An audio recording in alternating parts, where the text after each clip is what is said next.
నమస్కారం. నా పేరు మరాఠీ నరసింహులు. నేను ఉస్మానియా విశ్వవిద్యాలయం నుండి తెలుగు శాఖ నుండి వికారాబాద్ జిల్లా మాండలికం పరిశీలన అంశంపై పరిశోధన చేశాను. మా పర్యవేక్షకులు సురారం ప్రతాప్ రెడ్డి తెలుగు విశ్వవిద్యాలయం వైస్ ఛాన్సలర్ ఉపాధ్యక్షులు ఆచార్య వెల్దండి నిత్యానందరావు గారు. నేను వికారాబాద్ జిల్లా మాండలికం పరిశీలన అనే అంశంపై పరిశోధన చేయుటకు ప్రధాన కారణం, నేను వికారాబాద్ జిల్లా తాండూరు మండలం నారాయణపూర్ గ్రామ నివాసిని. అయితే నేను చిన్నప్పటి నుంచి ఇక్కడి భాషను పరిశీలిస్తున్నా.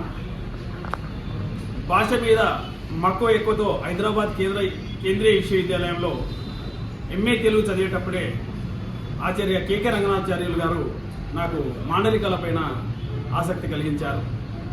అప్పుడు భాష మీద పరిశోధన చేయాలని ఆనాడే అనుకున్నాను. మానవుడికి ఉన్నటువంటి అమూల్యమైన శక్తి భాష మాట్లాడగలదు. భాష మాట్లాడగలిగిన మానవేతర ప్రాణి ఎలా లేదో భాష మాట్లాడలేని మానవుడు లేదు. మెదడులో కానీ ముఖయంత్రంలో కానీ లోపం ఉన్నారు తప్ప ప్రతి మానవుడికి భాష మాట్లాడే శక్తి పుట్టుకతో వస్తుంది. కాబట్టి ఈ భాష అనేది నిరంతర ప్రవహిని. మరి భాష నిరంతర ప్రవహిని అయినప్పుడు భాషలో మార్పు సహజం జరుగుతుంటుంది.